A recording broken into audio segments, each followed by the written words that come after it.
wish I could capture in the treatment rooms. We're live. Hey, welcome to the short answer. We're just rocking a little conversation here and talking about some of the formats that we're going to engage in the future. It's just always evolving and always very exciting for me to share this information in every way that I can. So I have an amazing group of people here in the studio. Yeah, well, actually, it's the health center, and it doubles as a studio after we shut down with patients and turn on the lights and begin sharing a conversation with you too. So we're talking about ways that we're going to implement sharing this information in the future, maybe have some dialogues and conversations with people, because sometimes we rattle through a lot of really potent information in a short period of time, and I want to make sure that it lands for you, that you can feel it and sense it and know that how it's going to apply. And so look for that coming in the future. I know it will probably happen in the master class. The short answer is about getting straight to the point, and I have a hard enough time doing that, just me. And if I put somebody else in here, it's going to get too crazy. But you can join us for the master class. It will be when we're finished here by clicking on the thing that's on your screen that says masterclass. And it's kind of amazing how that works. And it brings you into what we're going to head into after this, which is a longer, deeper conversation that allows us to explore a little bit more of the possibilities of application of this amazing information that we have at hand. So I want to share with you, we're just back from Peru, just a couple days, I don't know, it hasn't been very long. And I've been working in focused care with some beautiful people who are here with us today, and just really vibrating at a super high frequency with the amount of information that we're able to cover in such an intensive program. So I'm from an intensive trip to the Andean mountains of South America. It was absolutely fantastic, and came right into monumental yoga, which is a event that we had downtown in Indianapolis on what has now become International Yoga Day. And it's the third annual monumental yoga here in Indianapolis, and the first annual International Yoga Day on the summer solstice. And so I landed the night before and arrived down there to teach part of the class the next morning. And 2,000 people laying out their yoga mats. They closed the streets. It's like rocking, awesome, amazing for everyone to go into warrior together and have all this motion happening in unity. It's kind of really what the spirit of yoga is about. It's about union, and it's about unifying your mind and your body and your breath, and bringing all that together in the same moment. And when we do that, we start to focus a lens that is what we really are, is a lens of this magnificent amount of energy that is available to us in the unified field, infinite possibilities. We are a lens that is supposed to learn how to focus all that energy into a particular stream and then to a single pinpoint laser-like capacity to create. And so the energy codes are really about teaching us how to do that. And interestingly enough, yoga practices for thousands of years have also been about that. Now, modern yoga taught in the Western world doesn't necessarily go into all that detail. And for that, I'm saddened, but I'm gladdened by the fact that the masses are getting interested in doing such a thing. Even if they don't understand all of the principles behind it, they still are getting some of the benefits of breathing and bringing the consciousness into the body and putting the body into specific geometrical shapes is really what it is, which allows us to access multiple dimensions of who we are simultaneously. So people get it, whether they get it quickly and laser-like, like we do inside the Energy Codes conversation, or they just get it day by day, practice by practice, showing up to the mat, etc. Either one is fabulous. So I'm thrilled about the westernization of yoga, and I'm thrilled that we have access to a deeper understanding of what's really going on there, so that we can get on the fast track with all that. So that's just a little ditty of what's on my mind in this moment, and what I really wanted to get about sharing with you was something that that was so much a part of our trip to Peru. And it's perfect for a short answer, and it has to do with this. The spirituality of South America, of Peru in particular, is so simple. It really starts to sit you back in your seat and realize that so many cultures have created a complexity around spirituality, or have created a limitation of some sort around how do I get to God? You know, do I have to go through these, 3 levels of whatever in order to have access to this truth? Or can I just, say, the heck with all that, I'm just go straight to nature myself and have direct access? And sometimes either of those extremes don't seem really accessible to someone. They might think it needs to be more complicated than this, but it needs to be less complicated than that, etc. We get confused. And I want us to understand that it's simple, and it also is so simple that it bridges any other complexity that we've been walking around with. Meaning, our world in the Western culture tends to think that there is a separation between the unseen world and the seen world, the energetic world and the material world, the spiritual world and the scientific world. And the truth of the matter is, that's not the case. It's really all one thing. And if we could start to behave as though that was true, we would feel a deeper sense of fulfillment and satisfaction than either one of those disciplines, either one of those approaches or dispositions will ever give us, no matter how enlightened we become in either one of them. The fact of the matter is, we are, and our world is, both seen and unseen. It is multidimensional. It is both scientific and spiritual. It is both quantum science and linear science. It is about the both and. If we're really going to be in the wholeness of who we are, we have to accept that into and infiltrate it into our thought processes in a variety of ways, which is what the energy codes is all about. So those of you that are visiting on the short answer today and don't know a lot about the energy codes because you've just become acclimated to some exposure, that an interview or something that allowed you to know about what we do here, this is a moment where we get a little snippet of what it's all about. And I guess if I was going to sum that up in one sentence, it would be, it's all about you, and it's all about the both and. That as soon as we can start eliminating the either or perspectives that we have in our lives,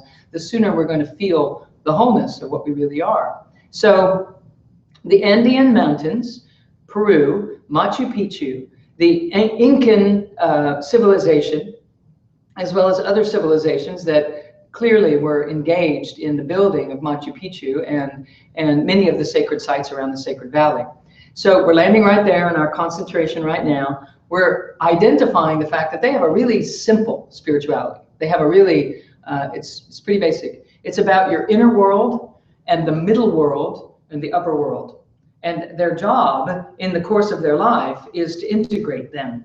And our take on it as we go into that community and hear and learn about that is to lay over that the fact that that process of integration happens in the body, not just in the mind.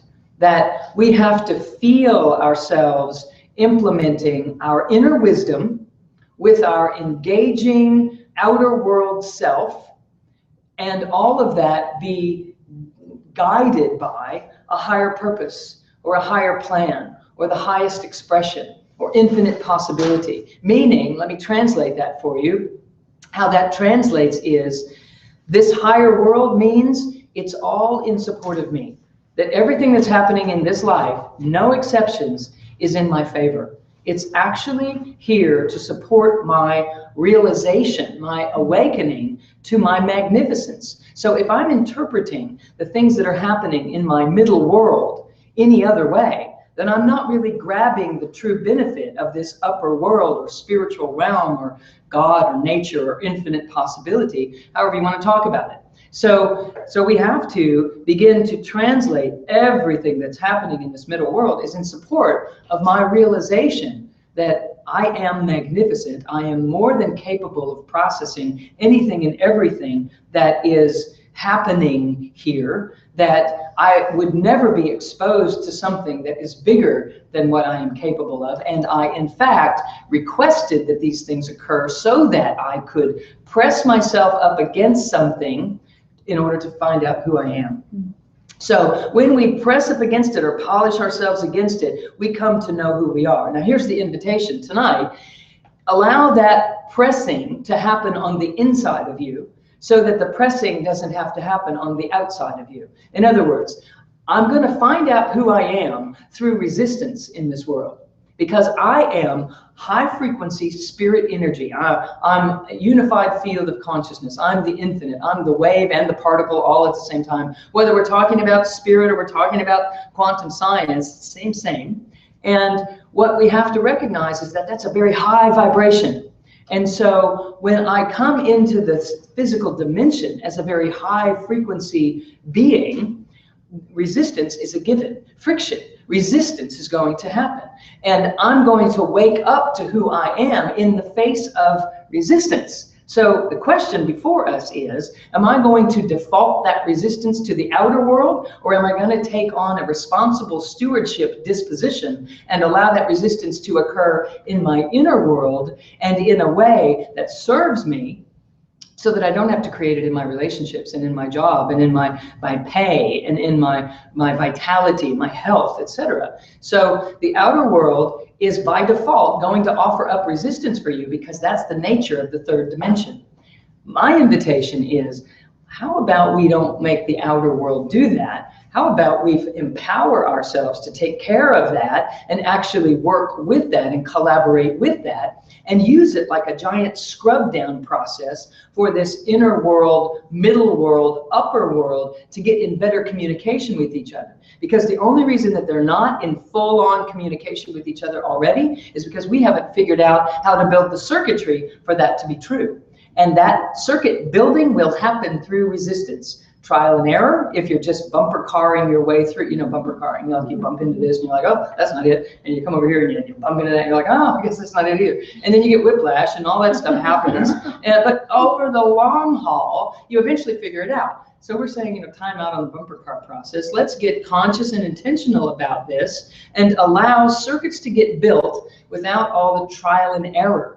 And so the Energy Codes coursework is about teaching you how to take your attention to the body and find where the resistance is, find where the expression is, get a hold of that and learn how to run that energy up and down through your whole core, so that it starts to build the circuitry on its own, so that you don't have to then default to bumping up against someone else until you finally find your voice and speak your truth and say, I don't care what you say, I'm not that. And, yuck, okay, there goes some years and some awesome feelings in a great relationship become horrible feelings in a failed relationship, et cetera, et cetera. It served its purpose, but yuck, it wasn't very fun. So we could turn that stuff around. That's what we do in the Energy Codes coursework. And it is what we do and work with on our sacred journeys, on our Journey Awake excursions that we take to sacred sites around the world. So having been in Peru and noting that, wow, this is awesome and amazing, that my job is to connect the upper world, the middle world, and the lower world. They call it the lower world. Well, our culture immediately goes into resistance on that. I don't want anything to do with the lower world. It's all about devil lives there, at the very least. I'm not going down there. So, right? Is this true? That's what we were taught. I go back to Sunday school and it's like, oh, the devil, don't go down, go up. Okay, I'm up. And so what happens is we don't even get in our bodies. We don't accept anything that's true for us. We don't allow our innermost feelings to be valid. We just like, no, it must be bad. So I have to earn my way into this upper world, into heaven. I have to be good. Never look down, always look up. And so in that, we actually divide the worlds. We actually contribute to the separation. We contribute to, at the very least, a duality. And so I really just sat back in Peru. It was like totally awesome that we were in this amazing place that allows us to just be steeped in the simplicity of, okay, I get to take my innermost deep desires, my sensations, and validate them. and know that they are good, they are right, they are true. And when they are inspired, and they're not defensive, they're not based on survival, but they're really based on just what brings up great joy in me. If it brings up great joy in me, that's what I'm doing. And I'm going to find a way, and I'm going to trust that the world is going to unfold in the presence of that, particularly if I learn how to be aligned with the upper world at the same time. And then what happens is this middle world, it gets outnumbered by this true nature of my true self and the highest nature of my origin, what I'm made of. When those come together, those energies, they create a vibrational frequency that is so potent and so powerful, it can absolutely infiltrate right in to this middle world without hesitation, without doubt. But it kind of feels like this, and this is what we were talking about in some of our focused care sessions today, that it is kind of like the Indiana Jones movie, where he's standing there. I don't know which movie it is, but he's standing on this cliff, and he's gone through this whole obstacle course of survival, and now he's at this cliff, and he's like up against the cliff, and it's like this deep. And his instructions are to cross over, some vast, deep gorge, right? Beyond, I don't even think you can see the bottom. I don't know. But I just remember thinking, whoa, what's he gonna do? And he totally takes a step. He just kind of goes for it. And as he puts his foot down on the nothing, something appears underneath it. And this is really the truth of how we have to learn to operate in the world. And the more we hook up the upper world with our inner world, meaning I know that what I feel is right and true, and I got to trust that to the point that that's what guides my manifesting in this world, that I don't wait for the outer world to show up with the ground underneath me before I take the step, but that I take the step and I know, for goodness sakes, I'm made of creative energy itself. That if I'm integrated and connected and collected in my core, which is what my coursework teaches you how to do, so it's doable, okay? If I'm connected in that way, when I take that step, there is nothing but ground underneath me, even though I can't see it before I lift and step. So keep in mind, transformation happens in motion. It doesn't happen while you're sitting in the car. Another beautiful conversation and analogy today was the GPS works when you back out of the garage and you set the car in motion. You have to begin, and then it starts calculating the route and calculating the route. Right. And this is what's happening in here, up here. Upper world and lower world are you. They're the real you. And this middle world is just how you get to express you. And if you're waiting for the middle world to show you who you are, then you're going to wait a long time to really get the true picture of your magnificence, because everybody else is doing the same thing. And so everybody's waiting for the other one to tell them how great they are. And so we're all just sitting there, afraid and freaked out and hedging and making things up and stories and, the drama that gets set up in that. So we have to realize that I am the upper world and the lower world. And what I'm doing here is I have gained an opportunity to come to this dimension and experience myself expressing my creativity. I generate it. I got to generate it. Now, it's not me alone. It's the me that extends from infinite possibility all the way to the groundedness of this very planet. So, it's the combo platter. It's not just you alone as an isolated individual. It's you working and collaborating with all of the energy that is everything. It's all you. There's nothing that's not on your side. So your creative essence is best spent figuring out how to turn those demons into delight and allow them to show you that you are bigger than you thought you were, that you can manage this, that you can feel this. So, the how-tos would be,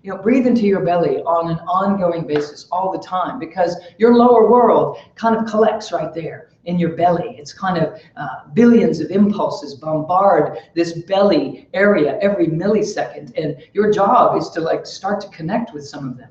So in all of the ways that we've been focusing outer into the outer world, we have to bring the majority of that focus in and focus the mind in your inner world, breathing up and down that central channel and getting to know the inner workings of your being. Your body is going to translate spirit and mind and get them connected. Spirit and the conscious mind connect through the body if you let it. That's what it's designed to do. So we have to learn to speak that language. And again, that's what the Energy Codes coursework does. And it is what we get to experience when we journey to such places. In fact, we have our next trip coming up is next March, and it is to Egypt, into the Great Pyramids and up the Nile and doing that thing. The trip sold out before I even created a promotional piece. It's just like, whoosh.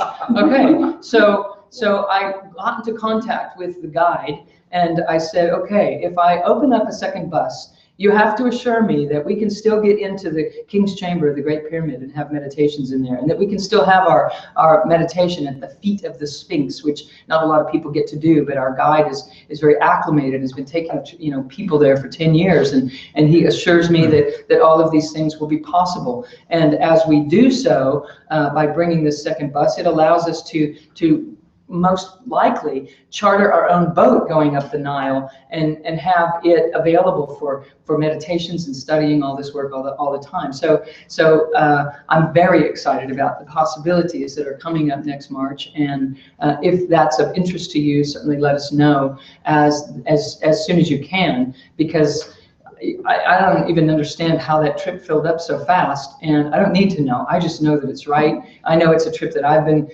going to take since I was a kid. I spent my entire childhood underneath a pyramid that a patient of my father's built for him, and he brought it home, and I just, like, there was something about this. So I took 2 dining room chairs and scooted them up at toward each other, set this pyramid on top of it, and I sat under that. I played with my dolls under this pyramid. I did my homework under this pyramid. I watched TV. I watched the Partridge Family under this pyramid. It explains a lot. So follow, all right? So I have always known there's a very big connection there. And so I'm really looking forward to, and I knew that I wasn't going to take that trip until it was right. And it's been on my radar for about 3 years. And I finally just knew that, boom, because I'm listening to my inner world, and I know that it's driven and guided by this upper world. And as that connects, I'm rolling it out, And at the time, people were like, well, what about the political this and that? It's safe and all that. I'm like, it's so right. It's gonna absolutely roll out in its own divinity, in its divine expression. All of our trips always do. And so lower world, middle world, upper world. The whole idea is that you are here to integrate them. You are here to breathe from up there, in here, down here, from down here, into here, and up to here, and know that what I do and express in this outer world is an expression of the truth of who I am. And it's not about me waiting for the outer world to give me that pat on the back, or to make it okay, or to believe in me. Sure, it's nice when people do. And there's certainly a community here in the Energy Codes conscious community that does believe in it and that is supporting one another. So if that is something that you're not as involved in as you'd like to be, just let us know, and we begin. That's it. That's how that works. So lower world, it's your inner self. It's your innermost desire. It's your deep truth. The middle world, it's here as your playground. The upper world is what you're made of. So you just keep drinking that in and drawing it into you and opening your heart and allowing this vessel to fill up with that, so that you activate these deep truths within you and allow them to be your guiding substance that you operate in life with. So I have to stop. That's the short answer. And we will be right back with the masterclass in about 7 minutes, it looks like. Okay, so namaste. Blessings to you all.